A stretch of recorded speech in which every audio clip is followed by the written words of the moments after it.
So Noel, let's go through now your second stage of your studies. So now you're studying, you're now understanding a bit more about how technologies work in the background and things like that.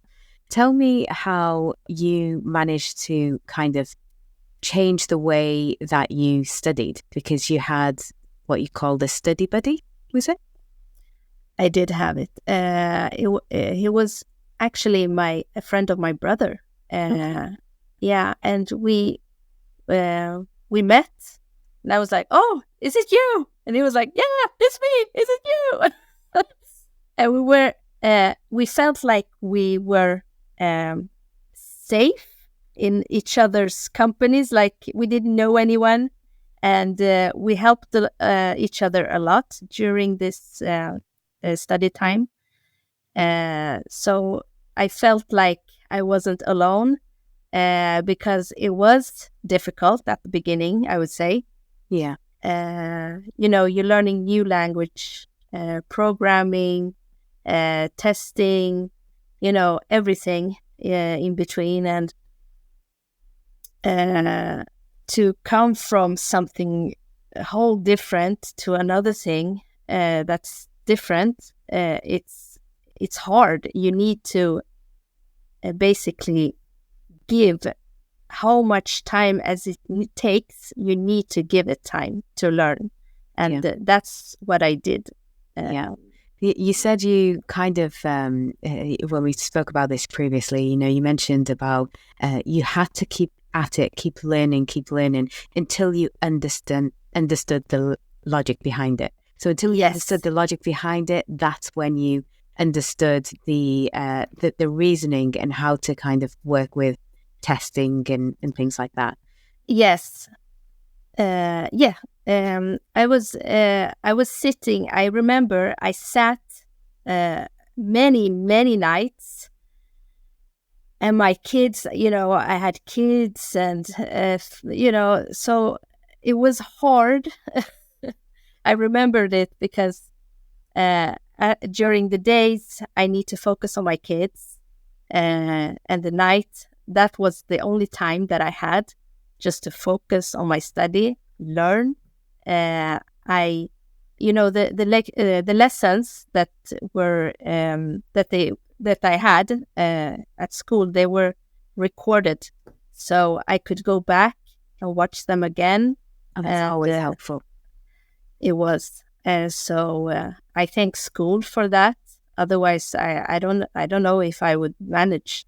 To be honest with you, so it was hard, but event soon you will, when you sit there and learn for many hours, and you focus on your thing, and basically thinking like this can take how much time as needed. It doesn't matter. Just do it. You will learn. You will get to the point that everything will just make sense. So what an incredible journey, Noel. You are both an incredible mother to your children, an incredible asset to your team, and you're learning new things, and you've now finished education. You now got the certificate. That must have felt amazing, like an achievement on that graduation day. Yeah, it was. I was like, I'm finally there after so much struggling. And when you have a goal, don't think that the way there is going to be easy. You need to have a plan B Absolutely. all the time, because sometimes it goes down, sometimes it goes up. But when it goes down, you need to have a plan B, and the motivation for your studying. Never That's change the important. goal. You have to change how you're going to get to that goal sometimes. It's Exactly. being agile to the market. It's being agile to the environment around us. I mean, you showed agility from right at the start of your career, you know, when you had to change careers because there was no roles, then going into a new career, then realizing that you can help in other areas. You don't have to just be a medical clinician to help someone. You can actually be within the technical side of things. And that's the incredible kind of twist within your journey when you got to that. You know, being a full-time student, being a mother, studying during the nights studying during the nights while helping your children during the day and looking after them. It's incredible to have that journey. And like you say, you need a plan B. You know, one child might be ill the next day. You need to make up for that lost time of studies. And exactly, the school having recorded your your sessions and things like that allowed you to pick up the new language much better and much easier in terms of tech. So how did you then, when you started at Symetri, what was that journey for you like? I was nervous. I remembered it. When I came to an interview, let me just say it, because I had one interview with one person and the HR person. And then the next interview was with a lot of people. I was like, they sat in front of me. But then I remember Lars, the HR, came to my side because he was like, no, it's too many at this side, so I need to sit with you. So yeah, it was so nice of him, because I remember that during the interview I was so nervous, but they were all very kind, and you know, they let me speak. I mean, answer the questions, and they made me comfortable, basically. Yeah, that's what's important. So instantly within the interview, you realize, you know, how almost wrapped you became within the team, because, you know, one of your colleagues has now come and sat next to you, and you're no longer, you know, just a board against you. So you have your conversations and you instantly kind of take to the team. What was it like then when you actually started working at Symetri? So post your interview, when you find, you know, you got the job now and you're like ecstatic about getting this new job, a new role, new avenue. How did you feel? How did you fit in? Because it was a perfect fit, I have to say. How did you manage to fit in that first month? First of all, when I came to my office, it was like my name on it. I saw some flowers and I was like, oh, and a package with stuff and my computer and everything. Like, it was so nice. So lovely. You have flowers in the packet. Oh, this is incredible. I never have flowers. Oh dear. Forgot about that bit. Oh dear. Forget it. First day at Symetri, I never had flowers. I'm going to take this back. Incredible. Yeah. So basically, my first day, I was how do you say? I was touched. Yeah. With everything that they prepared for me. Yeah. So, you know, I'm also, I can be social. And Björn, he was sitting beside me. He has his office beside me. And we began to talk. And, you know, he's so funny. He made me like comfortable there. And he started to joke about things. And I was laughing. And the first thing he said that, oh, I think you need Matthias. He wants a picture of you to this workspace, or you know, so we can just say to everyone that you have started the Symetri. Yeah. And I said, oh, can you take a picture of me? So he took my phone, and I was like, and I'm like, you know, so happy. My smile was like. I remember the smile. I have to say, I have to mention this, because I do remember the distinct smile on Workplace when you joined, which is great. It's great. Yeah, you know? Yeah. So yeah, and we connected. We did have. I mean, I pretty much knew him from the start. It was the first person I I noticed. I mean, I met my first day. Mm-hmm. So it was good. I felt comfortable. And, at the beginning, you don't know what to do. I was nervous and, but they gave me time to understand the application and, took my time to click around and basically get to know it. So you've had almost 6 months now with Symetri, and you've had time to get to know both your colleagues and the software that you utilize and that you develop and test. So what is it that you do now at Symetri? Basically, I prepare for some test automation that needs, the application. I want the application to test automatically when you click on things. So that means I need to code a lot, programming. So I want the test to automatically test the application by clicking on buttons and, writing things by itself. And that's where I come in and code it. So that's basically what I do. And also I do manual testing. I have done manual testing like that's what I was I began to do manual testing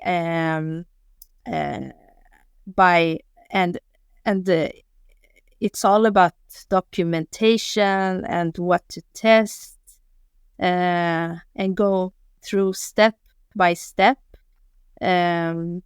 So yeah, that's what I do. I want it to be a good quality. That's why I test. Yeah. So this is all stemmed from the conversation that you just randomly had one day with your brother, right? Okay, maybe you should go into testing, and now you're doing testing. Have you had a conversation with your brother since you've now started to say about your journey and, how that one conversation and that one line of confidence that he's given you is now stemmed into what you now become? He told me once, "Oh, you're a real warrior." He said that to me. And I was like, what did I do? When you are at that time doing things, you can't feel that you're doing things, this happens after you're finished. And then you look back and think about what you have done and say, oh my God, did I do that? Or, it feels like a dream. And then when you're done with it, you look back and say, like, I can't believe I did it. I can't believe it. Well, you have, Naual, and a very inspirational story that I'm really happy that we've now captured within these series of podcasts for our listeners and hopefully inspire our listeners as well. Tell us then, Naual, what would you say for anyone who's listening that would like to do that change in career, that leap, or even just reach out to their manager and say, this is my sign for my manager, for me to speak to them to develop further or to get into the next mode? Because we almost get into that static stage. I'm a believer in reviewing. Review where you're at, review what you want to do, and always look to see, is your goal still achievable, or does your goal now need to change? So, we speak about getting to the goal, never change the goal, but sometimes we do have to change the goal. For example, in your circumstance where you wanted to change the goal to get into technology, to become a bit more, helpful in a different way. What would you say? What would your advice be to others who want to take that leap in life? I would say, do it. Don't think about it. Just do it. If you really want to do it,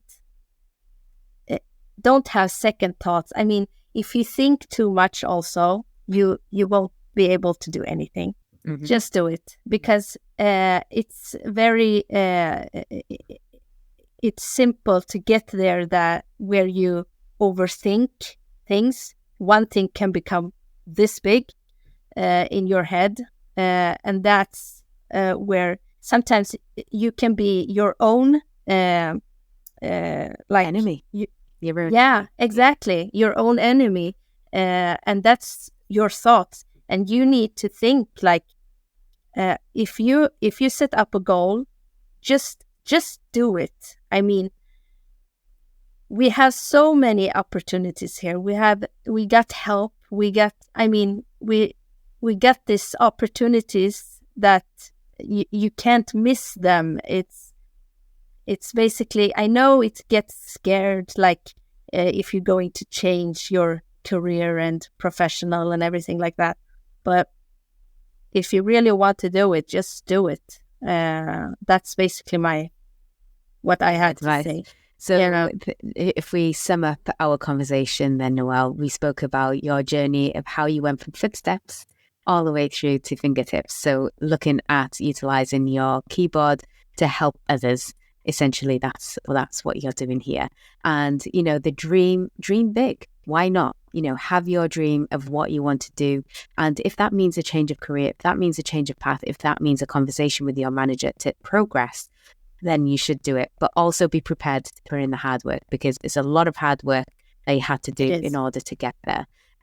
So I think it's best practice is to study the path that you want to study and get to the end goal of what you enjoy, because the smile on your face, Naual, when I first met you and from even workplace, just says it all. You really enjoy what you do and you enjoy where you are. And I wish you the best in your career path ahead. Naual Bourramman, what an inspirational woman, what an inspirational journey in your career path. It's been a pleasure listening to you and your journey and the incredible movements that you've done throughout.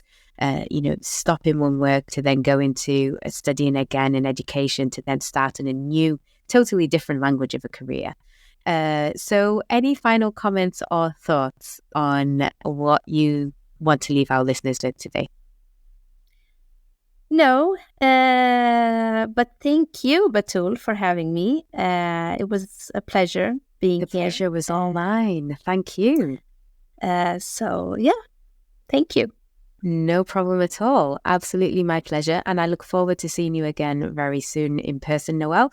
Thank you all the way from Sweden for joining me, Naual, on this podcast. It's been an incredible journey to listen to and to be a part of. And we're glad that you're now on our boat with us. So let's keep sailing. Thank you all very much for listening. And I look forward to seeing you on the next podcast. Bye-bye from me. Bye-bye.